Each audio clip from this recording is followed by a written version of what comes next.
Bernstein Unfiltered. Unfiltered on 312 Sports. Wrap after last night's Cubs outcome, and I'm not going to tell you not to because it was pretty brutal. This is Dan Bernstein Unfiltered here on 312 Sports. On this show, we're obviously going to talk about the Cubs and what has been now almost a 10-year postseason run of offensive anemia, and whether or not there's anything that tells us why this keeps happening.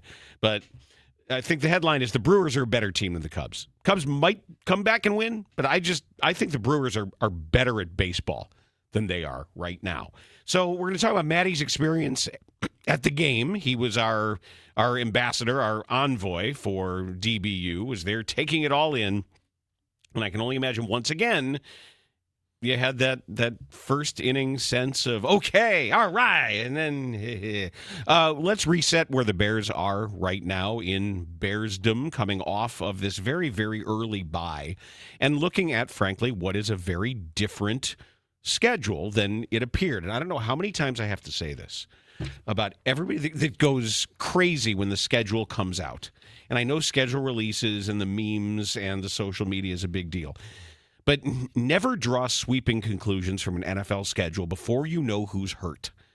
This is every year, and nobody wants to hear it because everybody's like win-loss, win-loss, win-loss, win-loss. You can't do that unless you know who the quarterbacks are. And once quarterbacks start getting hurt, it changes everything. Once teams start getting hurt, it changes everything. And the Bears can look at a schedule that looks very, very different right now. And I told you it was going to look different.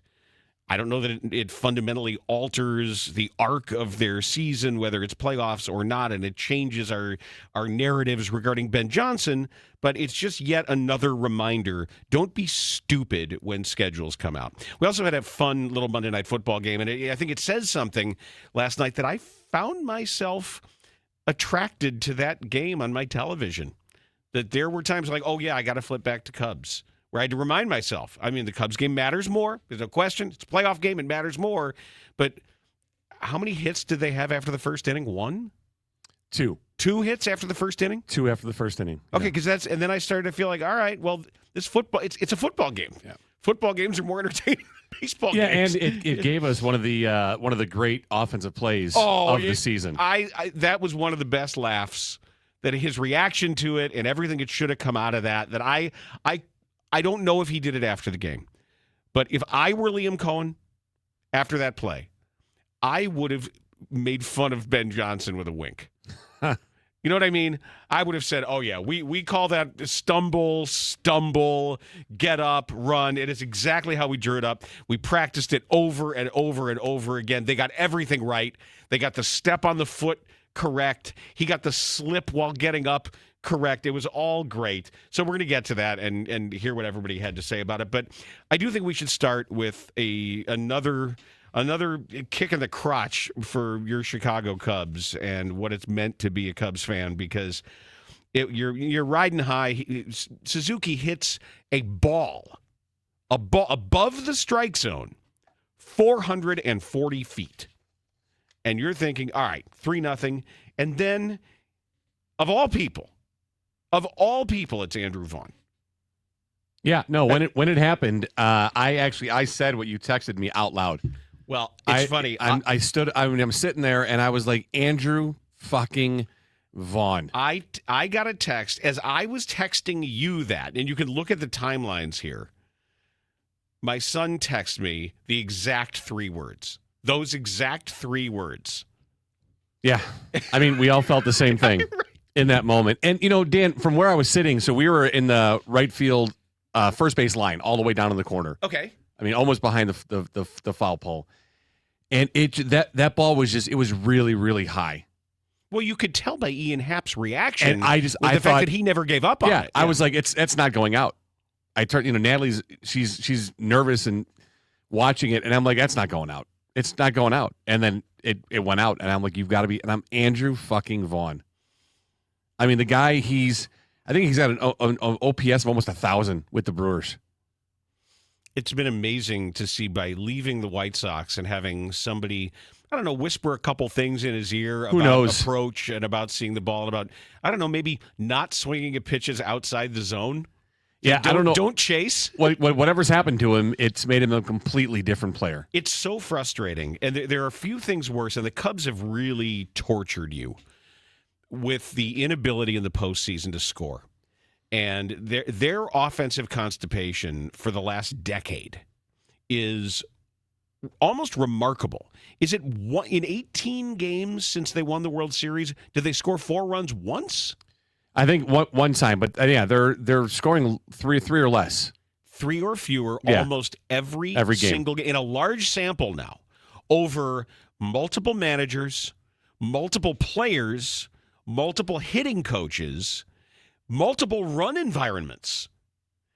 So I have an idea as to what might be going on, and I don't know that there's a direct correlation, but it's something that I've kind of been turning over in my head, and you will tell me if you think there's any validity to this. But as far as the specifics of the game go, I don't know how deep you want to go in what happened and when it happened, but this feels like after a clear burn the tape game, forget about it, wash it out of your system, it's just one, to come out like this and have exactly what we said yesterday about Shota. A solo home run's fine. Yep.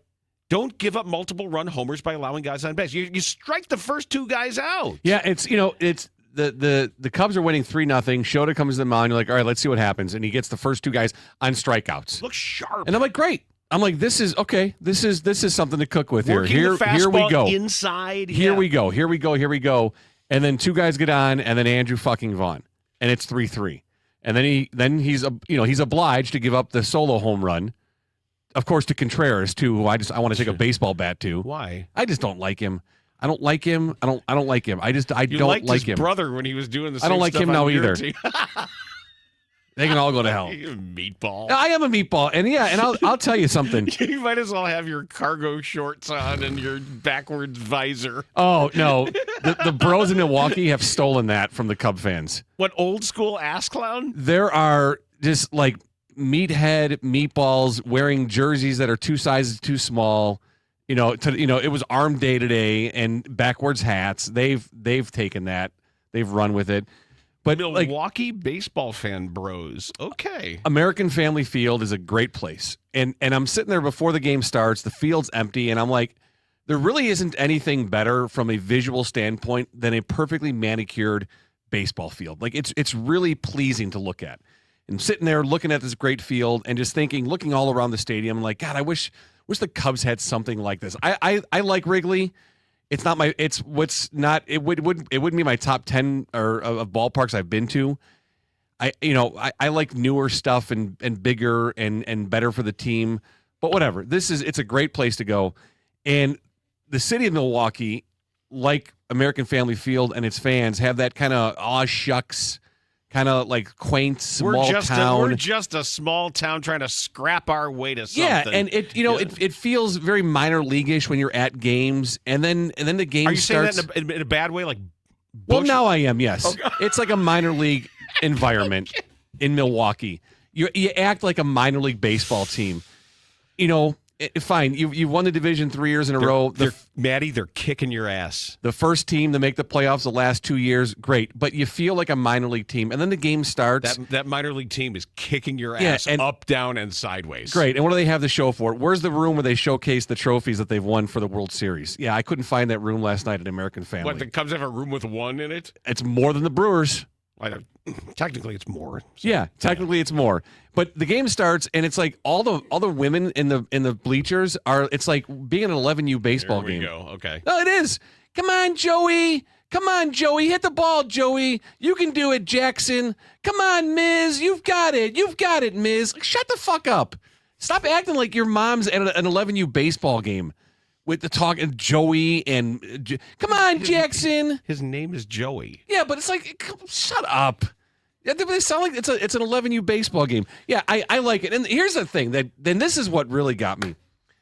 I'm going to say a baseball player to you. You tell me the first thing that comes out of your mind. Trevor Hoffman. Change up. Okay, team. Padres. Yes, right? Yeah. Padres.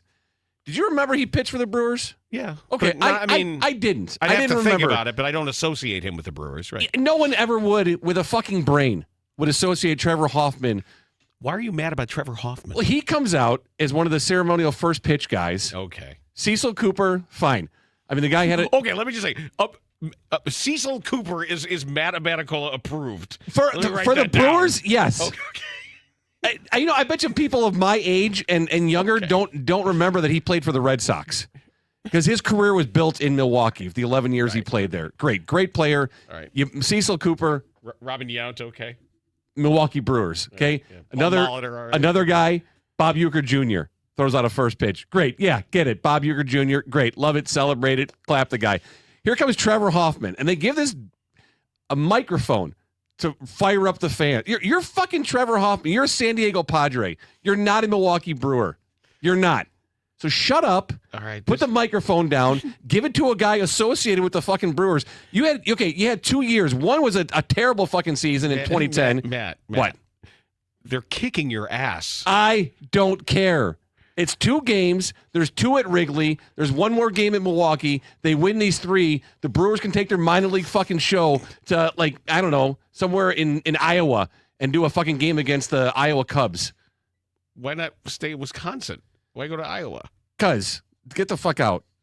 That's why. I'm sorry. 8% of his saves for Trevor Hoffman came as a Milwaukee Brewer. 8. And they give this guy the microphone to rile the fans up. You're a San Diego Padre. Is the equivalent like having Jim Edmonds do it for the Cubs? Yes. Okay. Yes. If we brought Jim Edmonds to a playoff game to throw out a first pitch and give him a microphone to rile the fans up like it's a minor league fucking baseball game, I'd be like, what is this bullshit? And then the rally towels at a baseball game, and these assholes, there's no one on base, there's no outs, it's a 3-2 count early in the game. Ian Happ, they all stand up and wave these fucking towels. Like, sit down and watch the fucking game. Bunch of hillbillies. You chose to go. So I can criticize it if I want, just like people can listen to something and criticize it. Talk more about this. And you also, live like practically in Wisconsin. Yeah, it's easier to get there. It took 45 minutes. So it's this is a convenient trip and a relatively inexpensive. I even playoff was thinking to ticket. myself last night, sitting in the chair going, I wonder what it's like to get season tickets here. Because the Cubs are up here a lot. There's Wow. games up here I could see. You talk about a self-hating baseball fan. I think you secretly like the Brewers. I don't. I think you do. I don't like the Brewers. I don't like their uniforms. I don't like their jerseys. Yeah, you do. I don't like their color schemes. You like all I of don't it. like their stadium. You know what I love? I don't like that they have Coors Edge non-alcoholic beer, which is delicious. And I don't like that they have a taco bar where you can make your own nacho bowl, and it's fucking delicious. I don't like it at all. You know what? I presume you also don't like the way they play baseball. No, I don't like all the hits and all the strikeouts. How about the defense? The guys that throw 100 miles an hour. How about Frelick climbing the net to make a play? Yeah, and I think he broke his hip driving into the wall. He's a tough little nut, I gotta say. I like his game. And I didn't say out loud last night, I wish they were still in the American League so I could root for him. I didn't say that because I fucking hate him. Just making sure. This ends with a big, wet, sloppy kiss on the deck of an aircraft carrier. Oh no, we're still in the locker room. Oh, you're still with towels on. Oh yeah. Okay, because I was Biting saying that Pat Murphy. the level. I did not think that an opinion about a baseball team could have this level of homoerotic sexual tension, but it clearly does. Like, if you were Pat Murphy, I'll be your bad boy anytime, Pat. This is obvious. That's not a bat. This movie ends with you guys, finally having that sticky embrace. You were listening to our picks yesterday. I gave you a winner again last night. I think everything hit. Yeah, yours hit. You had what, 22 yards? It was Patrick Mahomes on the over rushing yards, which he did. He tripled it, essentially. And then I gave you Jacksonville plus 3.5 and the over of 45.5. So that obviously hit, and 59 points was the final total. So yeah, that parlay hit for you. I gave you another one. And Trevor Hoffman was part of a Brewers team, 2009, 2010, where they finished third place in the NL Central both times. So I don't know what you're celebrating this guy for. He was born in California, played baseball at the University of Arizona, drafted by the Reds, and you bring him out there and give him a microphone to rile your fans up before the minor league game starts. That awesome minor league game with all that good food and convenient parking. Damn you, Milwaukee Brewers. And can I say, too, when the kids were young, it was one of their best ever experiences at a game. Yeah, when we took them there. I found it in the back of Jason's closet. We were cleaning out his closet when he left for college. A tiny, tiny little Corey Hart jersey. Oh, nice. Yeah. He bought a Corey Hart jersey. Yeah. It was so cute. It was like this little Brewers thing. And he'd never been a Brewer for any little league thing. Yeah. So it was the only, I knew it when I saw it because there's a Bought ton. it at a game or wore it for the game? At the game. No. Okay. It was there at the game with the bratwurst and everything. And they came back and they won. And it was, I think, because that was Prince Fielder and like the fireworks and stuff. Yeah, and most stadiums, they have their promotions people hand out and toss out T-shirts. Mm-hmm. They come through about the fifth or sixth inning and they're handing out bratwurst out of a bratwurst gun and tossing bratwurst to people. Yeah, that sucks too. It does doesn't suck. It? Damn it. So here's what I think, if anything, and this is just my spitballing of what could possibly be the linking factor between all of this, what we see the Cubs have been in the postseason for the last 10 years. And if I had to boil this down to one thing the Cubs have been consistently lacking and going up against what other teams have that they don't. Why can't they score in the postseason when other teams can score against them? I think it has been a lack of appreciation or respect for velocity. That even when the Cubs were good, even when they've been good, they haven't had enough guys throwing as hard as you have to throw. And I'm not saying it's Mizorowski and everything's got to be 104. But wherever the league has been, the Cubs have been behind the curve when it comes to starting pitching velocity and bullpen. That maybe there's one guy here or there, or for the Cubs, ooh, look at this, look at Cade Horton at 95 or Ben Brown at 96. And Palencia, oh my God, 100. Other teams don't react to, oh my God, when the guy throws 100. Yeah. You're supposed to throw 100. But for some reason, and I don't know if it's been the way that we've romanticized pitching and John Lester and Kyle Hendricks and the upsetting of timing. Well, all these guys throwing 100 a day. You don't have to do that because it's pitching. It's not throwing. You throw, whatever trope you want that romanticizes slow pitching. I understand under the Theo Epstein regime, the Cubs were always in the market for other people's pitchers that had developed and shown they could withstand injury. That was the philosophy, and it wasn't wrong. They won a World Series. They did everything they said they were going to do. They developed bats for that environment and for where the pitches were and everything was living back then.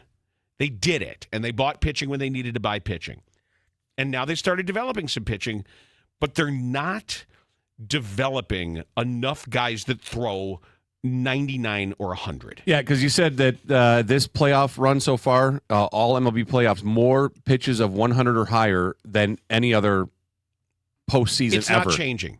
It is not changing. Right. I think there was one there stretch where Mizorowski yesterday, a 4-pitch sequence against, I can't remember which batter. I'd have to take a look at it. I think it was like 103, 102, 104, 103.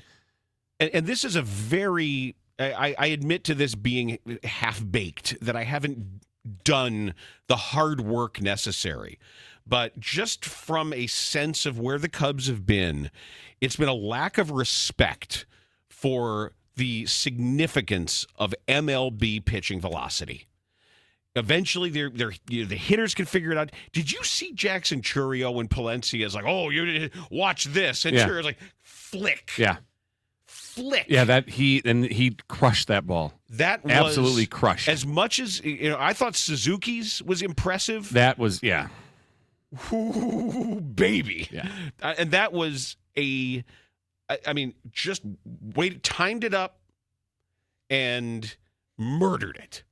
So if you're saying, Bernstein, you're wrong and here's why you're wrong, maybe I am. And that's okay, because I'm just offering you what has felt like to me was the Cubs of trying to swim upstream against the current of constantly increasing velocity.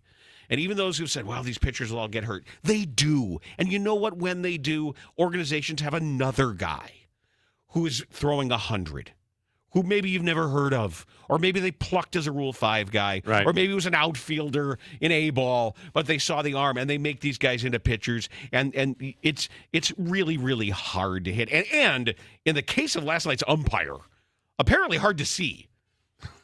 I'm not both ways. Yeah, that strike zone was garbage. Yeah, again, we're really far down first baseline, and some of the pitches from where I'm watching, I was like, well, how is that not a strike? But more than that, though, Dan, the approach by some of the batters, and going back to the Cubs' playoff run and their lack of offense, just go from 2000, the last time they made, in 2020, last time they made the playoffs, and they got swept by the Marlins. So that's 5 games so far this year. So that's 7 games, and they've scored 3, 6, 9, 12, 13 runs in 7 games. 13 runs in the 2020s. So that's not good, right? But the approach that some of the guys had at the plate last night, if Kyle Tucker's not good enough to play right now, and that leg's bothering him too much, then he should just sit. He should just sit, because his swings didn't look good. Pico Armstrong had an at-bat last night that looked like he'd never played Major League Baseball before. I mean, there was a ball thrown 59 feet that he swung at. And that wasn't the only time. I just don't like their approach at all. They have zero confidence. It shows that even up 3-0, they just don't feel like they're going to win the game. That's the vibe you get watching it. I don't know. I don't know what to say about it. Yeah, obviously the Brewers are a much better team, and don't get me started on their Giants screens, the video screens. Those are terrible to have. Also terrible. All the information that they share, the replays that are there for you, it sucks. So get a new ballpark with less video screens. You need a handheld scoreboard operator to make it more enjoyable for the fans. This man needs a baseball therapist. we got to get somebody on staff to come in and talk you through this tension. Well, no, it's fine, because Tyone starts game 3. They win that game. They win game 4 with whoever, and game 5 is 9 guys pitch and they win, and they move on to get the shit kicked out of them by the Dodgers. So hallelujah. I know Merry the Christmas. Dodgers keep putting old Blake Trinan out there. Good things are going to happen. God, can I tell you how much I love his meltdown? What started that? I don't understand. Well, first of all, pinpointed to a certain area. He is a colossal asshole. And I love watching him get destroyed. Somebody compiled the stats, I think, since he did the Charlie Kirk tribute on his hat. I don't think he's recorded an out. Oh, boy. I mean, and then they put him, and just the look on his face, and more of that. Just shoot that directly into my veins. Him being bad is so much fun. And he almost ruined it. And by the way, Tommy Edman why he didn't run right up to Freddie Freeman after that last out and kiss him on the lips and say, thank you. Be my wingman anytime. Thank you, sir. Yeah. My God, what are you doing? And he had this weird, Chuck Knobloch thing, that throw, and he kind of half-assed it. He was completely in between about do I flip it? Do I throw it? And then he almost threw the entire game away. He could have thrown the series away. The difference between 1-1, if that ball gets by him. Yeah. I mean, and Freddie Freeman, he did the look on his face was, you owe me, you son of a bitch. How dare you make me do that? Yeah, we were listening to the game on the drive up to Milwaukee. And it was a really boring game. I mean, the first several innings that we not late. Yeah, and then I checked my phone. I'm like, oh, all right, there's some hits, there's some runs being scored because it was and the very boring on the way up. and walk of shame was awesome. Keep going, keep walking, jerk off. Keep walking. And that Freeman did not expect to have to make the play that he made to end that game. Woof. Well, he made it. That's all that matters. Did. It happened. I've got a spectacular opportunity for you right now because I know how much you love all of the great stuff from Omaha Steaks. And you know that feeling when the big styrofoam box with the ice and the meat and everything shows up on your porch. I love unpacking it. I feel like a king. I go downstairs to the chest freezer and I just add more meat to it. Yes, and I look into the chest freezer and you are all my subjects. This is my realm, and I have illimitable dominion over my realm of meat. And I set the boxes down and I fetishize everything of what I'm going to do with it because there's just so much. And right now is the best time. Go to omahasteaks.com. And this is whatever you're going to do for holidays, for meal planning, for gifting, however you want to do it. There's an early Black Friday sale that has already started, and you can get their USDA certified tender steaks, juicy burgers, comfort meals, everything. 50% off site-wide. An extra 20% off select favorites at omahasteaks.com. And just because you're listening, you get an extra $35 off with the promo code Bernstein at checkout. It's just my last name. And if you've been waiting to do this, it's a great time. BERNSTEIN. I've been enjoying Omaha Steaks literally my whole life. You know, I got my family's from Omaha. I think the first generation owner of Omaha Steaks was a family friend.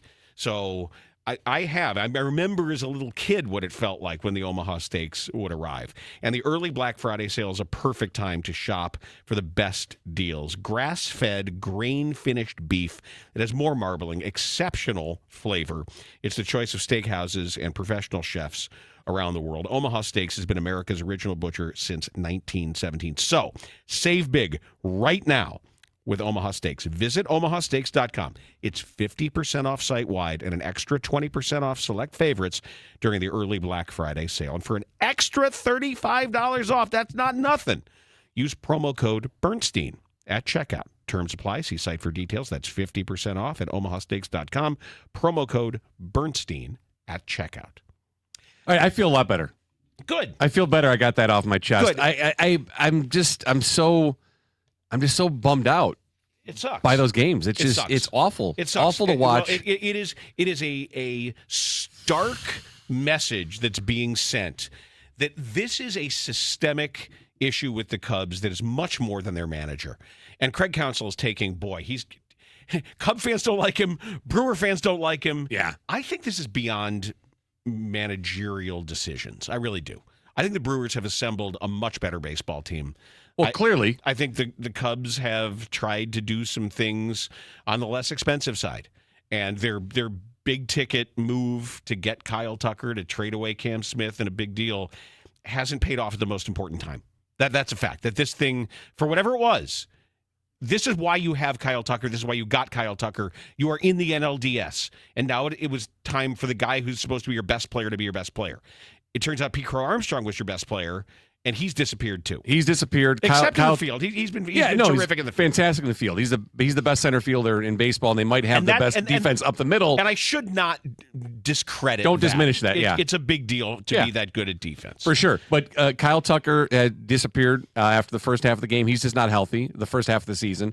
He's not healthy. Pete Crow Armstrong has been struggling offensively and has had some bad at-bats. Ian Happ had some bad at-bats last night. When Justin Turner has two of the best at-bats in your game, then that's an issue right there. When you can evaluate every at-bat and say, well, JT had two of the better ones of the game, that's a problem. And be like, all right, Cubs are going to lose that game for sure. Yeah, I just think that the Brewers have so thoroughly outclassed the Cubs on so many levels that it's not really about Craig Counsell's decisions at this point. No, it's just they're a better baseball team. It's just that simple. And better baseball teams win more games. Now, it's worked out so far the way it's supposed to. The Brewers won the first two games at home. That's what they're supposed to do.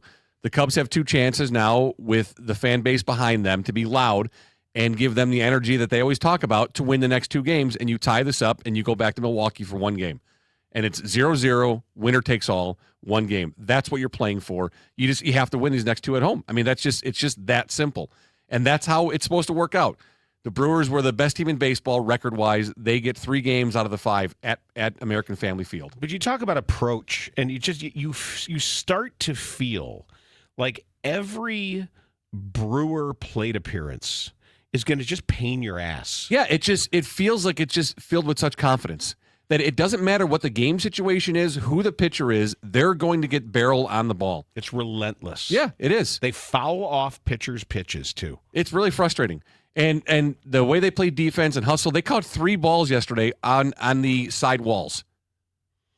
Balls in foul territory, 3 caught on side walls. Where if that's Wrigley Field, there's guys reaching over and grabbing and trying to catch the ball. Now you're blaming Cubs fans. No, I'm not blaming anybody. It's just it's a different atmosphere. It's a different feel to it. One feels like minor league, bush league, baseball. That's really, really good. And the other has got a lot of money. You're spending your hard-earned discretionary income to have a lovely night with your lovely wife. And the other one, they break even inside the walls, and they're just trying to get by in life, and they're struggling. So, whatever. Yeah, there are lessons to be learned. Who was the guy sitting next to Tom Ricketts last night? I couldn't tell you because he was nowhere near us. Okay, I can tell you who was sitting behind me, in front of me. So our whole row was Cub fans. There was also, did anybody else notice anything behind the plate? You told me. I haven't watched the replay of the game yet. I'm not sure if I will, but let me just say that there was there 2 of them or just one? There was a set of distractions behind the plate last night where you're kind of like, were they male or female? As far as I don't know. Oh, I do not know. Okay, there you go. There's the answer, but there was definitely a distraction right there. So I dealt with that and the terrible strike zone. So we got lucky in the bleachers. The row in front of us was a mom and a dad and some young boys. So not drinking and being rowdy and stupid. Our entire row. It is Wisconsin though. Yeah, so they may have been drinking. Sure the Who boys knows? were drinking. Yeah, maybe they. Yeah, our row was Cub fans. The row behind us was all Cub fans too. So okay. So we lucked out in that regard. Well, it's I'm hopeful that the Cubs can be one of those 10%ers, the teams that can come back from being down 0-2 in a best of 5. No reason why they can't. Yeah, the reason why they can't is they're not good enough. Sure, if you want to be, realistic about it. There's a very specific reason. But there's a 10% chance they're not that Correct. team. Yeah. So, and I will say one last thing. As I heard the radio broadcast as we were walking through the concourse at one point, and the radio broadcast is coming through the speakers, and the broadcast team's talking about how Brewers fans were really concerned, and the team was really concerned about the number of Cub fans that were going to be at these playoff games. They're worried about people selling out to Cub fans and cashing in. If I saw 100 Cub fans the entire time we were there, that may be a stretch. Really? Yes. I expected to see a lot more Cubs jerseys, and if I saw 100 Cubs T-shirts or jerseys, I'd be surprised. Well, that was important to them. Yeah, sure was. They wanted to keep it provincial, and they did. However, they did it. They did it because those regular season games are pretty much split, if not more, Cub fans. But this playoff game certainly was not that case. And I mean, you're a 96, 97 win baseball team, number 1 in the National League. You're going to have home field throughout the entire World Series if you make it that far. And good luck to if you do. And you're worried about the number of fans showing up from the opposing team. Yeah, that's a minor league mentality. Did you go to Protein Bar today to up your spirits a little bit? I didn't because of the rain. I wanted to, though. I wanted to get the Wrigley peeled because the last time I had that, the Cubs won a Padres game. So I'm going to have to do it after the show today for lunch. That's what I'm instead thinking. Of breakfast. I was thinking that you do that, and then maybe you can somehow alter the cosmos in a way that helps one of the teams you love. Because the last four times I've gone, I've had the perk.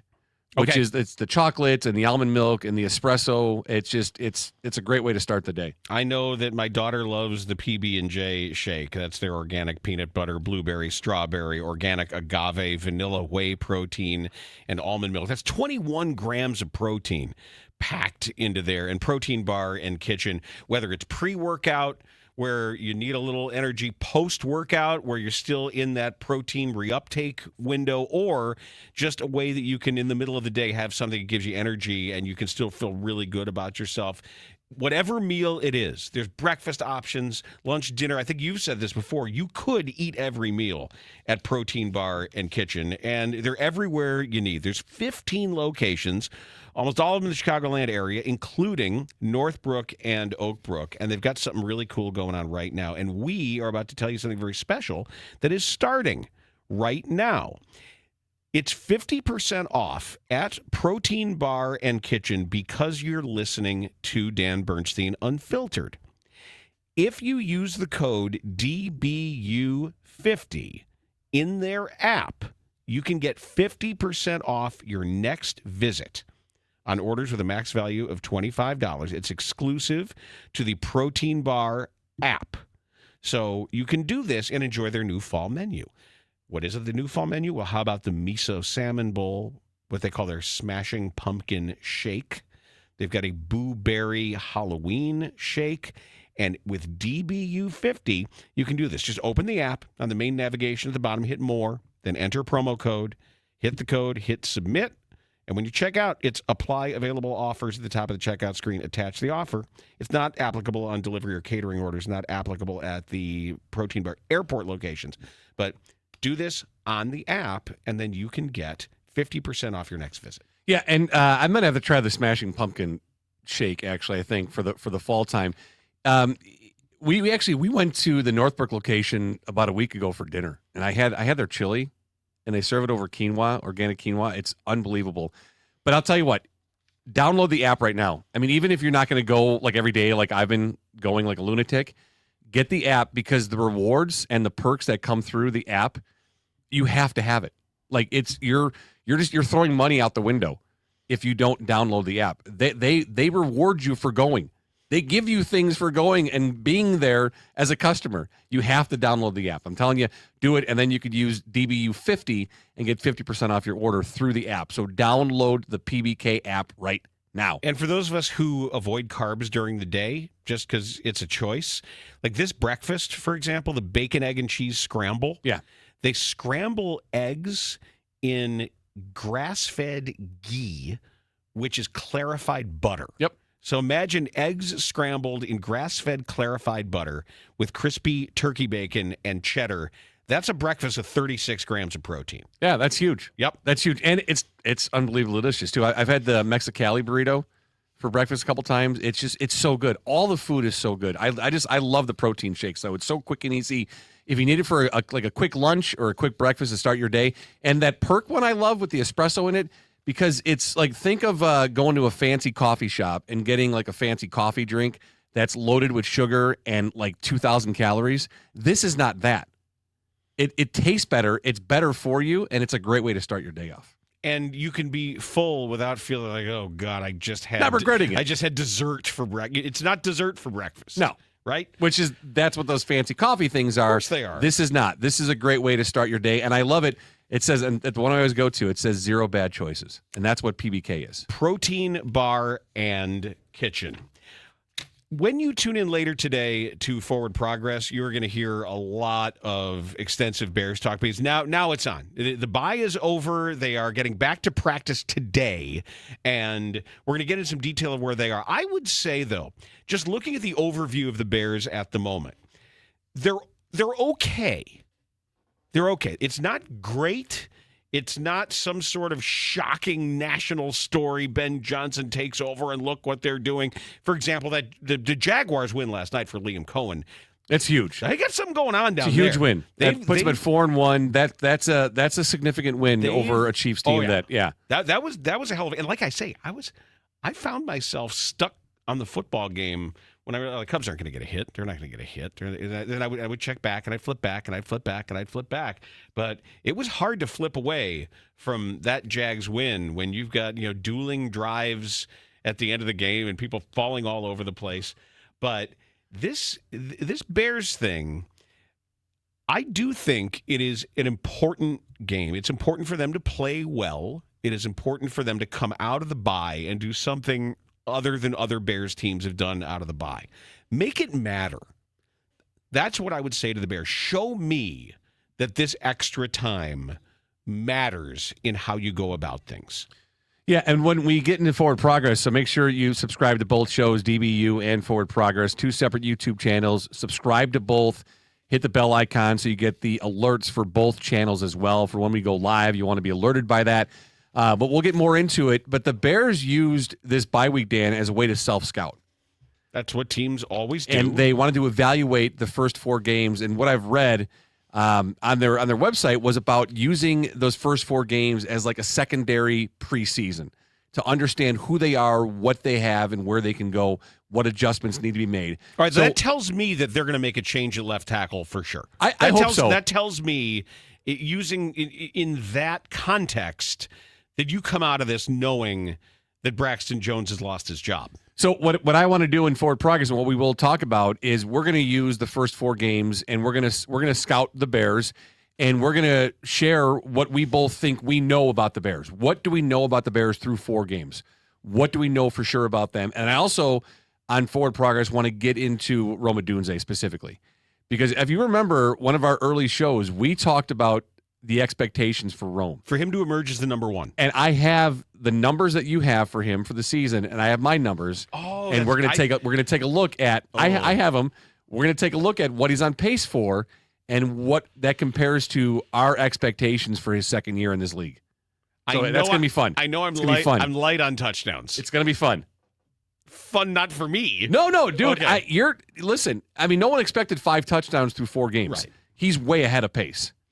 Way ahead of it. Not Ryan pace, but an actual touchdown pace. I know I'm light on touchdowns. So, but that's fine. We'll get into that. But that is on Forward Progress. We'll get more into it. I do want to go back real quick though to the Jaguars game because I want you to hear, or if you didn't hear it, because I didn't see it until you texted me at the game, and I watched the video without sound. Okay, this is again essentially it's one of the highlights of the season through 5 weeks. Can I say it might be the funniest game-winning play I've ever seen? You could say that. You could say it the least scripted. There are game-winning play. There are funny plays, but I don't think I've ever seen a funnier play that mattered this much. Tonight, it's 1st and goal with 30 seconds left. Now Lawrence goes down, has to get up, breaks a tackle, touchdown Jacksonville.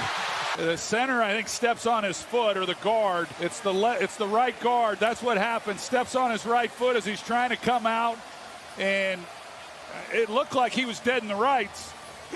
And here they all come. He looked like Earl Campbell getting out of there. Okay. That whole thing was all over the place from Aikman, who had a great game, by the way. I think Aikman's been really good. Oh no, they're great. They're great. It's a great combo. They're great, and that was courtesy ESPN. But so the guy steps on his foot, and Trevor Lawrence falls down. So the quarterback, and he's a big dude, athletic guy, and he's lying there. But the best part is then completely on his own, without somebody stepping on him. He tries to hurry up and tries to pop up and falls down again. The second time. That's the best part. Yes. Is he's like, oh, I fell down. I fell down again. So what I thought immediately was your guy from Oregon. Who's that tackle you like, the offensive lineman that just falls on his own dramatically? Alex Harkin.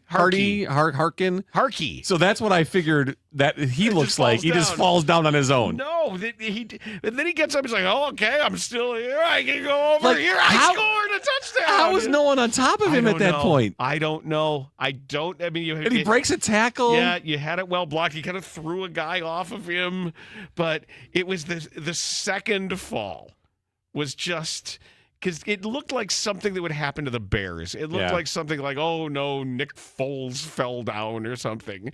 And oh my God, I was dying when that happened.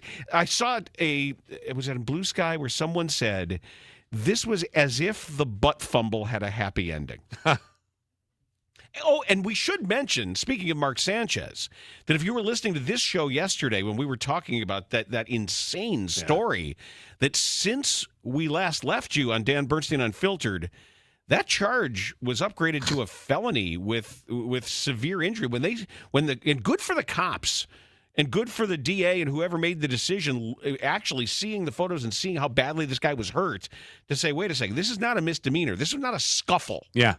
This was not just a little innocent drunken scuffle.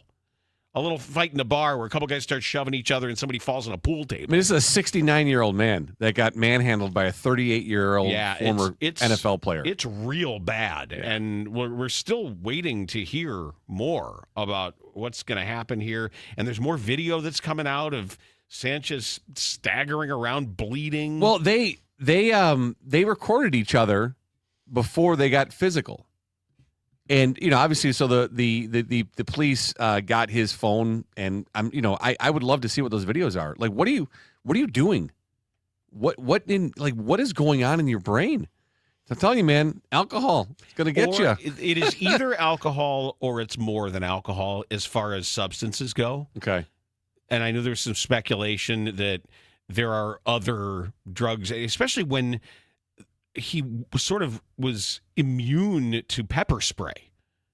There was. I didn't see that there was other speculation of other things. Maybe okay. Yeah, that when he was pepper sprayed and just didn't care. Well, I took that as maybe he didn't get a direct shot on him. Yeah. Or there Elusive. were other stronger things at work here, or we should allow for the possibility that there was a legitimate psychotic break of some kind. Yeah. That whether or not there were substances also contributing to that, but this is the kind of thing that has the earmarks of maybe a larger psychiatric issue. I'm not even saying psychological. I'm saying like a clear break from reality. When he claims he doesn't remember things that happened. Yeah. So I do want to be sensitive to the possibility that there is something medically wrong.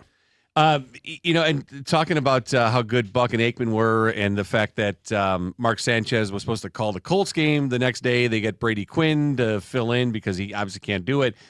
I'm watching the Lions and Browns game on Sunday as I'm in the kitchen, I'm cooking, and I have the game on, and it's Greg Olsen, and I'm like, wow. I go, this is what a broadcast is supposed to sound like. Like, this is really good. It sounds good, and it's giving me information about the game I'm watching that maybe I wouldn't know as a regular guy. Sure. I'm like, this is great. It's not only not making you dumber, it's actively making you smarter. Right. It makes the game more enjoyable. Yes. A game that I don't really care about other than the fact that the Lions play in the Bears division, but I'm into the game. And I'm like, this is great. Olsen is so good. He's easily the best guy in football right now. Who is this guy doing play-by-play? Because I'm like, God damn. They all sound the same. They all have this a very similar baritone now. So good. And I'm like, this guy is so good. I'm like, God, it's weird. He sounds like Jason Benetti. And I'm like, man, he's great at baseball. I'm like, what a great guy. I mean, it's great that smart and funny. Yeah, and there's like way above like pay grade level being a part of our show years ago. Like, just it was way beneath him what he was doing because he's so good. I'm like, God, he sounds just like Jason Benetti. Who is this guy? Who is this guy? Sure enough, it's fucking Jason Benetti. And I'm like, okay, you're an asshole. So it's Benetti and Olsen, and it was absolutely outstanding and what every game should sound like. It reminds me, was it Ron Santo that was watching, I think it was Ruben Quevedo or some former Cub was pitching against the Cubs. And he's like, God, it reminds him of. Yeah, I can't figure out who this guy reminds me of. He really reminds me of somebody who would pitch for the Cubs. And I forgot exactly who it was, but it was the guy himself. Yes. He's like, well, Ronnie, there's a reason why he may remind you of that person. He is that person. Yeah. So it was good for you. But I will say, though, we are in an era of a homogenization of sports play-by-play voices. Yeah, no, I agree. There are a lot of people with similar sounds right now. I think that Alex Faust is excellent. I also think he sounds remarkably like Joe Buck.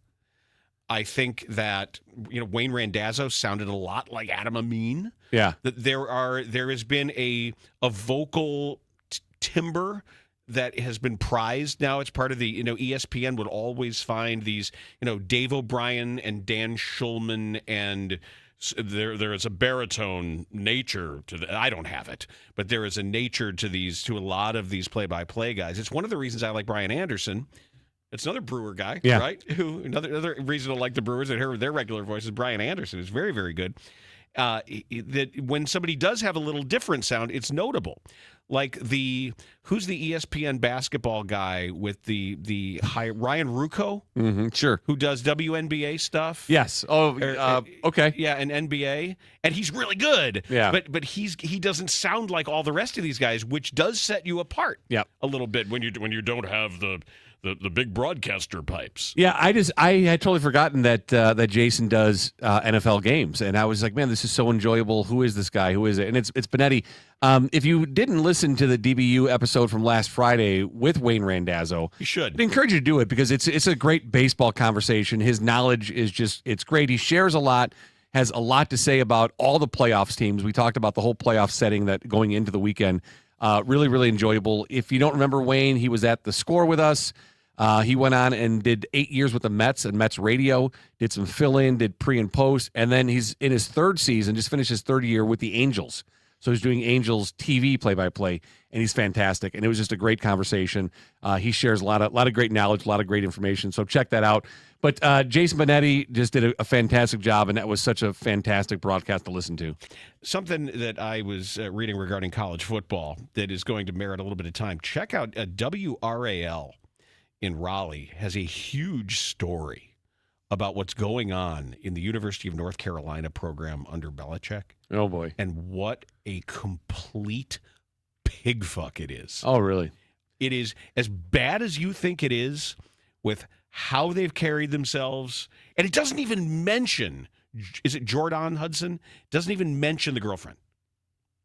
Like, I thought the whole thing would be another excuse. A lot of the stories about Carolina are excuse to put her picture up there for clickbait. So this has nothing to do with that at all. So the entire thing is Belichick himself and Mike Lombardi and Belichick's kids and Lombardi's kid, the lack of communication, the double standards, how everybody's miserable, and the thin denials that are coming out of the program, even the trustees who were involved in the hiring. Like, somebody decided to walk in there and do the work. And with a lot of the North Carolina articles, I generally think, okay, here's an excuse to show a beauty queen for your thumbnail clickbait. Sure. And I'm sure that the metrics, the data would show that here she is in a slinky dress and people are going to click. But they avoided that. It's all about the program, all about football. All about the actual problems with Belichick's coaching and why he has been a bad coach. Wrong place, wrong time, sold a bill of goods that hasn't come through. A lot of this was just phony baloney stuff about being the 33rd NFL team and how to practice like a pro. And yeah, it didn't seem realistic. It's a con job so far is what it is. What it sounds like. It's been a long con. And there are a lot of people in and around Chapel Hill who sniffed it out from the beginning, who had bad feelings about it, and there's a ton of I told you so's, a lot of recrimination and a lot of finger pointing going on, and it's some really, really good reporting that has been done by WRAL. All right, well, we'll check it out. Just looking at the college football rankings, too, because my Vanderbilt team, they dropped 4. They're 20 now, and they play 11 LSU coming up this weekend. Another tough game for them. Alabama jumps up to 8. Miami is ranked AP top 25. They moved up to 2. They jumped Oregon, who didn't play last weekend. Oregon drops to 3. Big movement from Missouri, Michigan, Notre Dame, Illinois, all jump up 5 spots. Notre Dame at 3 and 2 is ranked in the 16 in the top 25. So yeah, it should be some fun college football weekend. That's been a jam-packed episode of Dan Bernstein Unfiltered. We got to a lot of stuff, and we have left a ton of stuff for Bears talk in today's Forward Progress. If you like this show, it's great. Subscribe, like, rate it, react, make this a part of your everyday, because we will be here for you on Dan Bernstein Unfiltered here on 312 Sports. Dan Bernstein Unfiltered on 312 Sports.